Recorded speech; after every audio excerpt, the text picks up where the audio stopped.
Have you ever heard a child make a promise they have no way of keeping, yet you believe them anyway? In the cold, antiseptic air of New York General Hospital, a voice barely louder than a whisper carried more weight than the sound of any siren. "Please, sir, save my brother. I'll pay you when I grow up." It wasn't a bargain. It was a desperate vow, spoken by a girl so small she looked like the teddy bear in her arms might outweigh her. Dirt smudged her cheeks, and a tear carved a clean line down one side, catching the harsh light above. James Carter had come here for something as ordinary as stitches, a clumsy slip with a chef's knife while making dinner in his Manhattan penthouse.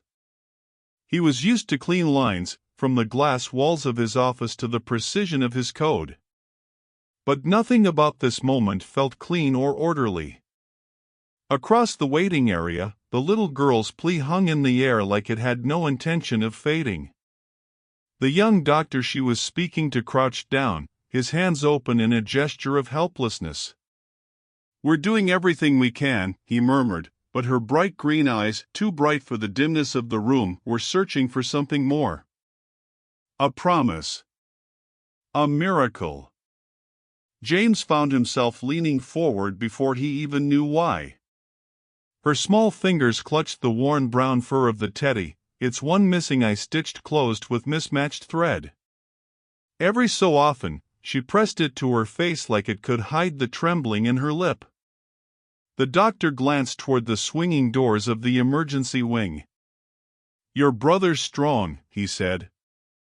"He's got a chance." But even James could hear the strain under his voice. Ethan, the girl had called him. 17 years old.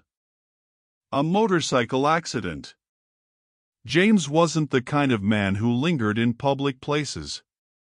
He built his life around efficiency. When something broke, you fixed it. When something cost too much time, you cut it out. But this felt different. The girl turned her head just enough for him to see the exhaustion in her face, the kind only people twice her age were supposed to know. She couldn't have been more than 7 or 8. The overhead lights cast a thin halo across her tangled hair, and for some reason, it made James think of a candle struggling against the wind. A nurse approached her, crouching with a clipboard. "Sweetheart, while your brother's in surgery, we'll need to." "I'm not going with strangers," she said quickly, gripping her teddy so hard her knuckles whitened. Her voice didn't rise, but it was made of something solid, the kind that doesn't move once it's set. The nurse hesitated, then gave a small nod, clearly used to situations without simple solutions. She moved away, leaving the girl alone on the hard plastic chair. James's hand twitched toward his bag, where his phone waited with unread emails and unanswered calls. He could go. He could stitch his finger and disappear into the quiet of his penthouse without ever knowing how this night ended. But the thought of her sitting here alone, her legs too short to touch the ground, made the idea of leaving feel heavier than staying. He stood, the movement catching her attention. Her eyes met his, and he saw suspicion there, the kind that comes from too many letdowns in too few years. "Want something to eat?" he asked softly. She shook her head. "I'm not hungry." James glanced at the teddy bear. "What about him?" "He looks starving." "I think I saw a vending machine with gummy bears." For a second, nothing. Then the corner of her mouth twitched. "He doesn't like gummy bears." "What does he like?" "Hot chocolate." It wasn't much. But it was enough to keep him from walking away. He gestured toward the small cafe across the hall. "I think they have the good kind. With marshmallows." She hesitated, then slid off the chair, still clutching the bear. Her shoes squeaked faintly on the tile as she followed him. As they sat at a tiny table, steam curling up from the paper cup, James realized this was the first time all night she'd stopped fidgeting. She dipped the marshmallow with careful precision, then looked up at him. "I'm Lily," she said simply. And just like that, the name settled in his mind, certain it would never leave. It would be hours before either of them learned how tonight would change both their lives. But for now, there was hot chocolate, and a quiet kind of trust growing in the shadow of a hospital's harsh lights. The cafe was almost empty, the hum of the coffee machine filling the space between their words. Lily's small hands cupped the hot chocolate like she was afraid it might disappear. James sat across from her, studying the way she stared into the cup before each sip, as though it held more than just cocoa and sugar. They didn't talk much at first. She asked what had happened to his finger, and he told her about the kitchen accident. Her eyes widened when he admitted he wasn't a very good cook, and she gave a small, knowing smile, like she'd met plenty of people who tried and failed at things. Between sips, she told him her brother's name again, Ethan, and that he was the best at fixing everything. Not just leaky faucets or squeaky doors, but big things too, like when the rent almost didn't get paid. Her voice caught on that last part, and she hid it by taking another drink. James found himself leaning forward, asking gentle questions. How old was she? Where did they live? Her answers painted a picture: one-bedroom basement apartment, peeling paint on the walls, the sound of trains passing overhead at night. Ethan worked 2 jobs, and she stayed with a neighbor after school until he could pick her up. It was the kind of life James had only seen from the outside, through news stories or brief encounters. Yet here she was, sitting across from him, her teddy bear perched in the chair beside her like a silent chaperone. When they returned to the waiting area, the hard chairs and sharp scent of antiseptic greeted them again. James didn't leave. He told himself he was simply waiting until she had someone to take her home, but the truth felt heavier. To pass the time, he drew a grid on a napkin and showed her how to play tic-tac-toe. At first, she lost every round, crossing her arms in mock frustration. Then she began to win, her green eyes brightening with each small victory.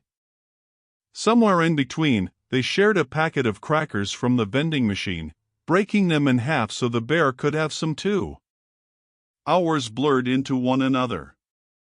Nurses came and went, but no news arrived from the operating room.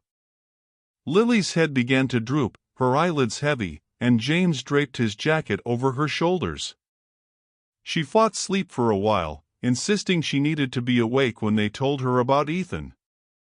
Eventually, exhaustion won, and her head rested lightly against his arm. When the swinging doors finally opened, the young doctor emerged with a tired smile.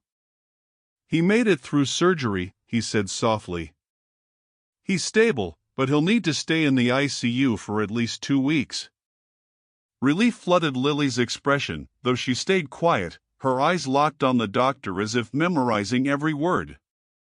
They let her see Ethan for a moment. James stayed in the hallway, but he could hear her voice, gentle, careful, telling her brother she'd been brave. When she came back, her small face was serious. "He asked me to tell you thank you," she said. "And he asked if you could look after me until he gets better." James froze. It wasn't a request he'd expected, especially from someone he'd just met hours ago. But in her tone, there was no hesitation. She trusted him enough to repeat it without flinching. That trust was heavier than anything he'd carried in years. He nodded, his throat too tight for more than a quiet, "of course." Social services wanted to arrange a temporary guardian, but Lily crossed her arms again and refused to go with anyone else. James didn't argue. He simply told the nurse he'd stay with her until things were settled. Outside, the city was washed in a cold drizzle, streetlights blurring in the wet pavement. James led her toward his car, the teddy bear tucked under her arm. She glanced up at the skyscrapers as they drove, her gaze lingering on the tallest ones like they belonged to another world.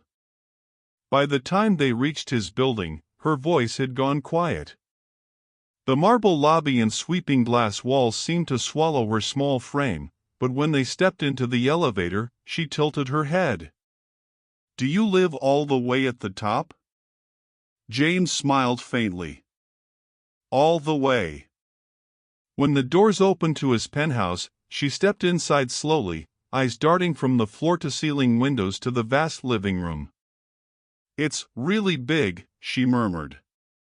Then she spotted the view. The city stretched out in every direction, lights flickering like stars fallen to earth.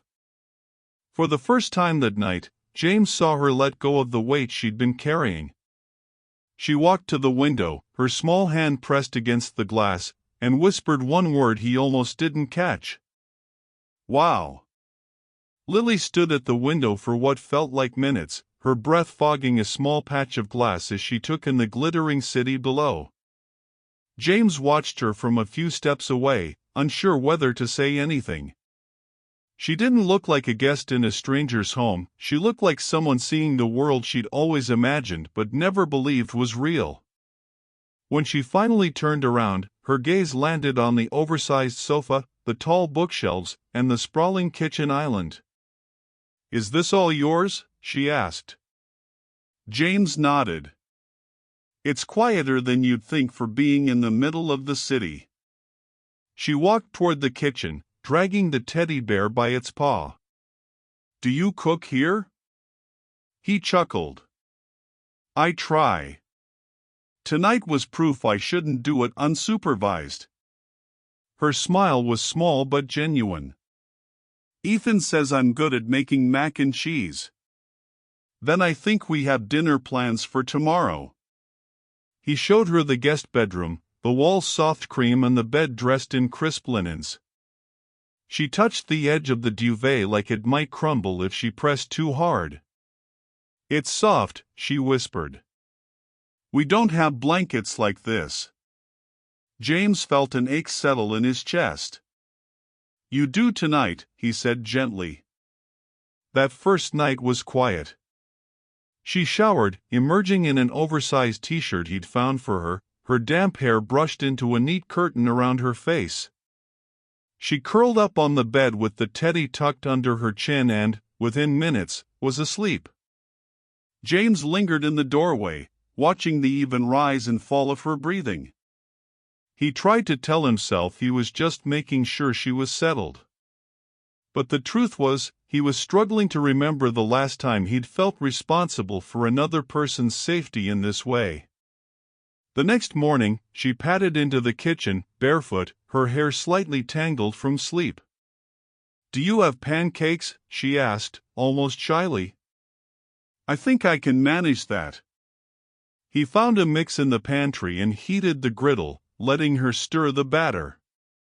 She concentrated so hard on pouring each circle that her tongue poked out just slightly. When they sat down, he slid a mug of hot chocolate across the table. Her face lit up like it had the night before. After breakfast, he asked what she wanted to do. Her answer came without hesitation: the zoo. And so they spent the afternoon wandering through winding paths, pointing out everything from the lazy lions to the penguins huddled by the water. She sketched in a small notebook he'd bought her at the gift shop, her pencil moving quickly as she tried to capture the animals. Over the next days, they built something that felt oddly like a routine.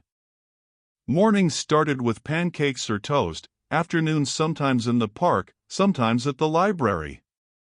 Evenings were filled with chess, her quick mind catching on to strategies faster than he expected, and quiet drawing sessions where she'd glance up every so often to see if he was watching. But not everything was light. One afternoon, James stepped into the hallway to take a call from the hospital about Ethan's condition. He listened as the nurse explained the recovery would take months, and that Ethan wouldn't be able to return to work anytime soon. When he hung up, he found Lily standing just a few feet away, her sketchbook clutched tightly to her chest. "Will we lose our apartment?" she asked softly. The question hit him harder than he expected. He crouched down so they were eye level. You won't have to live with strangers. I promise. She studied his face for a long moment, as if weighing whether she could believe him. Then she nodded and went back to her drawing. But James knew that promise was more than just words. It was a commitment he hadn't fully thought through until now. The next day, they were in the park again when Lily became so absorbed in sketching a row of tulips that she wandered a few steps too far. James turned from a bench to find her gone. Panic gripped his chest as he scanned the crowd, moving quickly between paths until he spotted her standing near a fountain, completely unaware of his fear.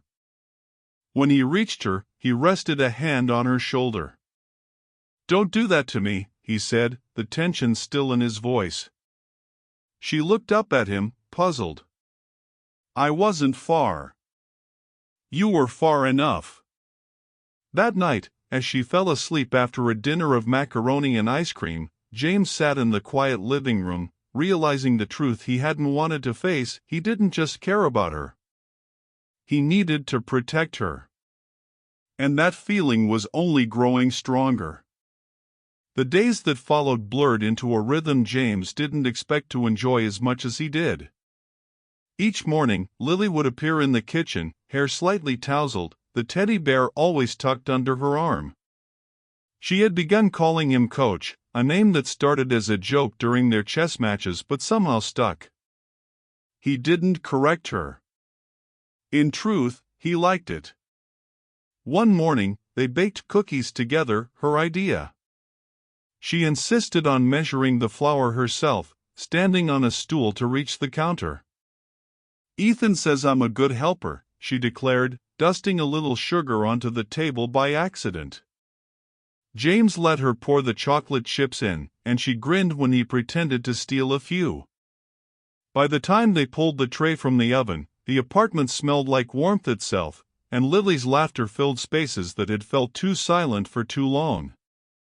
At the hospital, Ethan's progress was slow but steady. The doctors were optimistic, but the timeline for his recovery was clear. It would be months before he could return to work. James didn't tell Lily every detail, but she was perceptive. She noticed the extra calls, the quiet moments when his gaze lingered out the window, thinking about things he didn't say aloud. One evening, as they sat at the dining table coloring in a book she'd picked out at the store, she looked up. "Coach, what happens if Ethan can't work for a long time?" He set down his pen. "Then we figure it out together." "Together?" She repeated the word softly, like she was testing it. "Yeah. Together." That night, after she'd fallen asleep, James walked through the penthouse, his thoughts circling the same question. He'd built companies from nothing, negotiated with investors, and faced competition without blinking, but the idea of becoming someone's guardian felt bigger than any deal he'd ever closed. Still, every time he thought of her walking into a foster home with her teddy bear and nothing else, the answer became clearer. The turning point came one Sunday afternoon. They'd spent the day at Central Park, drawing the skyline from a bench near the pond. Lily was bent over her sketchbook when a sudden gust of wind lifted one of her drawings, sending it tumbling across the path. She chased it without looking back. James's chest tightened instantly. By the time he caught up, she was standing near the edge of the water, her paper crumpled in one hand. She looked up at him, startled by his urgency. "I just didn't want it to blow away," she explained. He took a steady breath, placing a hand on her shoulder. "It's just a drawing, Lily. I was scared when I couldn't see you." She tilted her head. "Scared for me?" "Yes," he said without hesitation. "Very much." For a moment, they just stood there, the city's noise muffled by the trees around them. Then she smiled a little and slipped her small hand into his. Back at the apartment, she pulled out her sketchbook and began a new drawing, 3 figures under a bright sun. She didn't explain it, but James didn't need her to. He recognized the shapes instantly: Ethan, Lily, and himself. A few days later, Ethan was finally cleared to leave the ICU. When James brought Lily to the hospital, her excitement was visible in the way she bounced on the balls of her feet, clutching her sketchbook like a gift. Ethan's eyes lit up the moment he saw her. "You've gotten taller," he teased, though his voice was weak. "I've been eating pancakes every day," she said proudly. Then she opened the sketchbook and showed him the drawing. "This is us. And Coach." Ethan glanced at James, his expression shifting from gratitude to something heavier. "She's happy," he said quietly. "I haven't seen her like this in a long time." James nodded. "She's been brave. Stronger than most adults I know." Ethan hesitated, his gaze lowering. "I don't want to be a burden." "You've already done so much." "It's not a burden," James said firmly. "It's family." In that moment, the weight of the decision he'd been circling for days settled into place. He wasn't going to let her go, not to strangers, not to uncertainty. Whatever it took, she was staying with people who loved her. And somehow, against every plan he'd ever made for his life, that now included him. Ethan's release from the hospital was quieter than Lily expected. She'd imagined balloons or music, something to match the excitement in her chest, but instead there was the steady beeping of machines being turned off and the careful way the nurse helped him into the wheelchair. James stood nearby, holding Lily's backpack and the small bag of Ethan's belongings. On the ride back, Lily chattered about everything they had done while Ethan was recovering: the zoo, the park, the cookie baking, the chess games. She spoke quickly, afraid she might forget a detail. Ethan listened with a smile that didn't hide the fatigue in his eyes. James noticed it, too. He could see how much strength it was taking for Ethan to simply sit upright. When they arrived at the penthouse, Ethan paused in the doorway. His gaze moved over the space, lingering on the view before turning to the guest suite where Lily had been staying. "This is more than I expected," he said quietly. "It's home for now," James replied. "Until you're back on your feet." That evening, Lily insisted they all have dinner together. She made mac and cheese the way Ethan liked it, humming as she stirred. James offered to help, but she waved him off, declaring herself head chef. By the time they sat down, the table was set with mismatched plates, and the teddy bear had a seat of its own. Ethan took a bite and gave her a small nod. "Perfect," he said. She grinned, proud enough to glow. But as the days passed, the reality of their situation became clearer. Ethan tired easily, sometimes needing to rest halfway through a simple conversation. Lily tried to hide her worry, but James saw it in the way she checked on him more often, her voice softening when she spoke to him. One night, after Lily had gone to bed, Ethan sat with James in the living room. The city lights spilled in through the glass, and the silence stretched between them. "I don't know how to thank you," Ethan said finally. "You didn't have to do any of this." James shook his head. "She needed someone. You needed someone. It's that simple." Ethan hesitated. "When I'm better, I'll find us a place again. I don't want to take advantage." "You're not," James said, his voice firm. "This isn't charity. It's an offer. Stay here. Both of you. As long as you need. Rent-free." Ethan looked at him, surprise flickering across his face. "Why?" James didn't have an easy answer. He thought of Lily's laughter over pancakes, her focus when sketching, the way she'd reached for his hand in the park.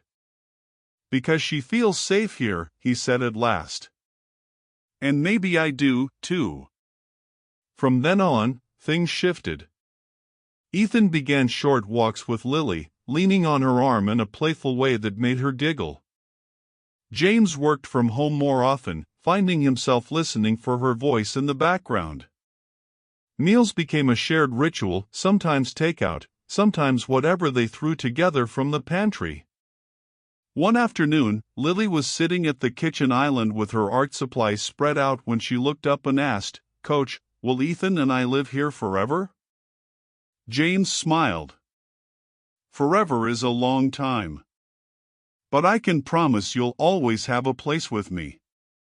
She nodded, satisfied with that. Then she went back to her drawing, humming under her breath. The change in her was impossible to miss. She stood a little taller, spoke with more confidence, and laughed more easily. Even Ethan noticed. "She's lighter," he told James one evening. "It's like some weight's been lifted." James didn't tell him that the same thing had happened to him. That the once quiet penthouse now felt alive, that the sound of a child's footsteps had become something he looked forward to hearing each day. They didn't know yet what the future would hold. But for now, they had each other, and in that moment, it was enough. The art fair at Lily's school was brighter and noisier than James had expected. Tables lined the gym, covered with colorful projects, and the scent of fresh paint and paper hung in the air. Lily had been talking about this day for weeks, though she tried to act casual about it that morning. She'd carried her sketchbook in her backpack, but James knew the piece she'd submitted was something different, something that mattered to her. Ethan walked slowly beside them, still regaining his strength, but his steps were steady. When they reached her table, Lily was already waving to a group of classmates. Then she turned and tugged both of them forward. "It's here," she said, pointing to a canvas propped on a small easel. 3 figures stood beneath a wide yellow sun. One had a tall frame, another was smaller, holding a teddy bear, and the third had hair the same shade as Lily's. All of them were smiling, their arms linked. Across the bottom, in careful block letters, she'd written, "Family." Ethan stared at it for a long moment before his voice came, low and certain. "It's perfect." James swallowed against the tightness in his throat. He'd been in rooms filled with million-dollar deals, heard applause in auditoriums, but nothing had landed the way those 3 painted smiles did. Lily, oblivious to the weight of the moment, beamed. "They gave me first place." She held up a small ribbon, and James crouched so she could pin it to his jacket. The rest of the afternoon moved in a haze of laughter, shared cookies, and introductions to Lily's friends. But every so often, James's gaze returned to the painting. Not for its artistic detail, though it was full of her charm, but for the truth it captured without trying. Later, as they walked home under a sky turning soft with evening light, Ethan slowed his pace. "You know," he said to James, "I've been worried about what kind of future we could give her. But looking at that painting, maybe she already has more than I thought." James glanced at Lily skipping a few steps ahead, her ribbon bouncing against her coat. "She has us," he said simply. Back at the penthouse, Lily hung the ribbon above her bed. "It's so I can see it every morning," she explained. Then she turned to James. "Coach, do you think you'll always be around?" He smiled, the answer coming easily. "I'm not going anywhere." Her grin widened, and she darted off to show Ethan where she'd put the ribbon. James stood there a moment longer, the city lights stretching out beyond the glass. For the first time in years, the future didn't feel like a plan to be built, it felt like something to be lived, one day at a time. And maybe that's what this story is really about. Not the wealth or the penthouse views, but the moments we choose to stay when it would be easier to walk away. The quiet decisions that turn strangers into family. If this story touched you, let it be a reminder, sometimes, the smallest act of showing up can change a life. And in the end, it might just change yours, too.